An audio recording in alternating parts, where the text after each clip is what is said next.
বিসমিল্লাহির রহমানির রহিম।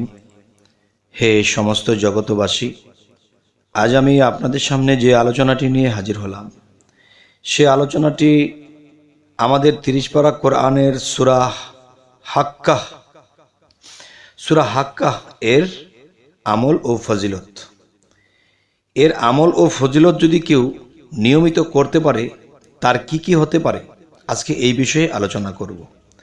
তবে উপকারী জিনিসটা আগে তুলে ধরব, এরপরে কোন নিয়মে করতে হবে সেটা তুলে ধরব।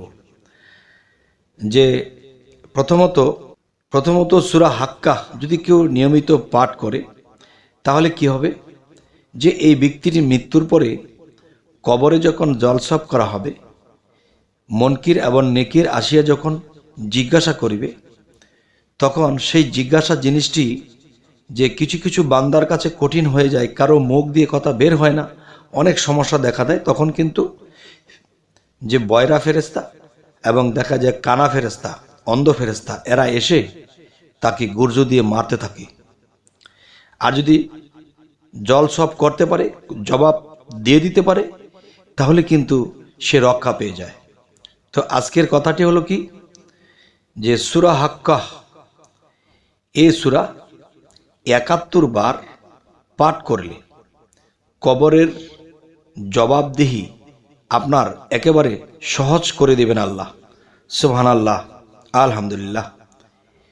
এই সূরাটি লিখে গর্ভবতী মহিলার গলায় অথবা হাতে বেঁধে দিলে গর্ভর সন্তান কখনোই নষ্ট হবে না, বরঞ্চ আল্লাহ রহমতের ফেরেশতা দ্বারা নিরাপদ রাখবেন।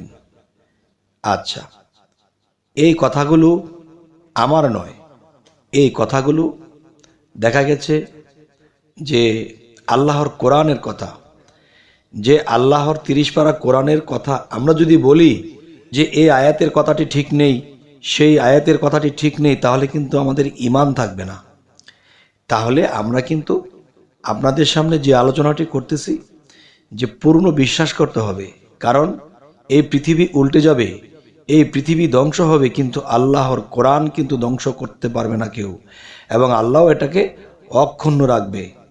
তাই বলবো, হে সমস্ত জগতবাসী, যে আরও একটু খেয়াল করে শুনবেন। আমি এই কথাগুলো আবার বলছি, যে সূরা হাক্কাহ এর আমল ও ফজিলত, এই সূরা 71 বার পাঠ করলে কবরের সওয়াল জবাব সহজ হইবে, এবং আল্লাহ নিজে এটাকে সহজ করে দেওয়ার ব্যবস্থা করবেন। আলহামদুলিল্লাহ। সূরাটি লিখে গর্ভবতী মহিলার গলায় অথবা হাতে বেঁধে দিলে গর্ভর সন্তান নিরাপদ থাকবে, এবং আল্লাহ নিরাপদ রাখবেন রহমতের ফেরেশতা দ্বারা। তাই আরও একটি বিষয় বলছি, সূরা হাক্কাহ এর আমল ও ফজিলতের মধ্যে আরও কিছু বিষয় আছে, সেটিও আমরা জেনে নেই ইনশাআল্লাহ।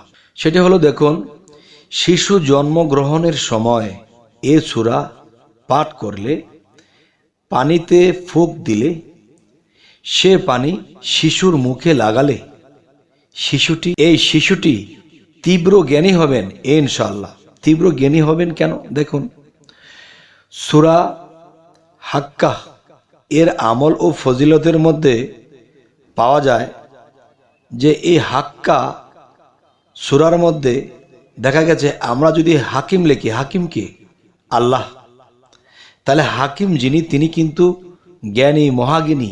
আর হাক্কাহ, এ হা শব্দের ভিতরে সেই জিনিসটি লুকানো আছে। যাই হোক, সেই দিকে যাব না, তবে এদিকে থাকবো। আমি কথাগুলো আবার বলছি ইনশাল্লাহ।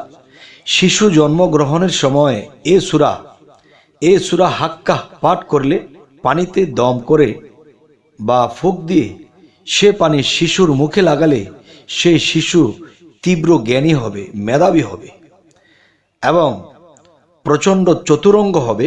আর সেই চতুরঙ্গটি কিরকম হবে? যেমন মনে করেন, সে যদি একদিকে তাকিয়ে থাকে, তাহলে ডানে বামে কি হচ্ছে সেই দৃষ্টি এবং সেই চক্ষু রেখে তিনি চলবে। এই পৃথিবীতে সে কখনো তার নিজের জ্ঞানের দোষে কখনো লাঞ্ছিত হবে না ইনশাআল্লাহ। আল্লাহ কোথায় বলেছে? আল্লাহর কোন সূরার গুণ ক্ষমতার মধ্যে এগুলো রেখেছে?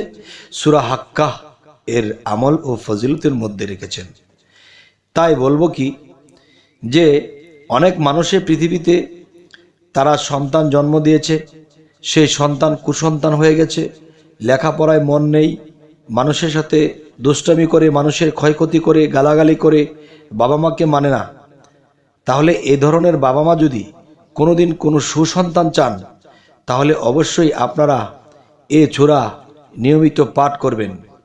শিশুর জন্মগ্রহণের সময় এ সূরা পাঠ করলে এবং ফুঁক দিয়ে সেই পানি সেই ছেলে বা সেই শিশুর মুখে, শরীরে, গায়ে ছিটিয়ে দিলে এবং ডলে দিলে এবং জিহ্বায় এক ফোঁটা খাইয়ে দিলে, তখন কি হবে? এই ছেলেটি তীব্র জ্ঞানী হবেন এবং চরিত্রবান হবেন এবং পৃথিবীতে বাবা মাকে সম্মানিত করবেন এবং এই বাবা মা, এই ছেলের জন্য এই বাবা মায়ের জীবন ধন্য হবে এবং তারা চোখের পানি ফেলে একদিন বলবে, আল্লাহ গো, তুমি এত সুন্দর সন্তান দিয়েছ এবং এত চরিত্রবান, এত জ্ঞানী সন্তান দিয়েছ, তোমার কাছে লাখ কোটি শুকরিয়া আদায় করি। তাই বলি কি, সূরা হাক্কা আমাদের এই কাজে লাগে। তবে আজকে আপনাদের সামনে এই আলোচনাটি কেন আসলাম, আমাকে কেউ কেউ বলেছেন যে মানুষ এই পৃথিবীতে জন্মাচ্ছে বা আমাদের কাছ থেকেও শিশু, আমাদের সন্তান জন্ম নিয়েছে, আমার একটি সন্তান এরকম লাওয়ারিসের মতো চলাফেরা করে, তার ব্যবহার আচার, তার এরকম কোনো কিছু ভালো দেখি না, তার বয়স মাত্র 8 থেকে 10 বছর, এখনই সে যেরকম করতেছে, এতে বড় হলে কি করবে আল্লাহ জানে। তাই বলবো, যদি আপনারা মনে করেন যে হ্যাঁ সামনে আরেকটা সন্তান নেবেন, তাহলে আপনারা সূরা হাক্কা দিকে লক্ষ্য করবেন। এ সূরা 71 বার পাঠ করিলে আল্লাহ তো জল সওয়াব কবরে সহজ করবেনই, তার মধ্যে শিশু জন্মগ্রহণের সময় এ সূরা পাঠ করিলে, সেই সূরা পাঠ করার পরে সেই পানিগুলো ছেলের মুখে এক ফোঁটা খাইয়ে দিলে এবং দেখা যায় শরীরে মেজে দিলে বা মুখে দিয়ে মুছে দিলে, ইনশাআল্লাহ এই সন্তান আপনার আল্লাহ নিরাপদ রাখবেন এবং চরিত্রবান, জ্ঞানী, চতুরঙ্গ বানিয়ে এই পৃথিবীতে তাকে তুলে ধরবেন। তবে হে সমস্ত জগৎবাসী, আজকে আপনাদের সামনে যে আলোচনাগুলো নিয়ে এসেছি, আমার অন্তরের অন্তঃস্থল থেকে আপনাদের সামনে এই আলোচনাগুলো করলাম। তবে আশা করব আমাদের চ্যানেলে যারা নতুন আছেন অবশ্যই সাবস্ক্রাইব করে নেবেন, পরবর্তীতে যেন আপনাদের কাছে আরও ভালো আলোচনা নিয়ে আসতে পারি। তো আমাদের জন্য দোয়া করবেন। সকলে ভালো থাকবেন। আল্লাহ হাফিজ।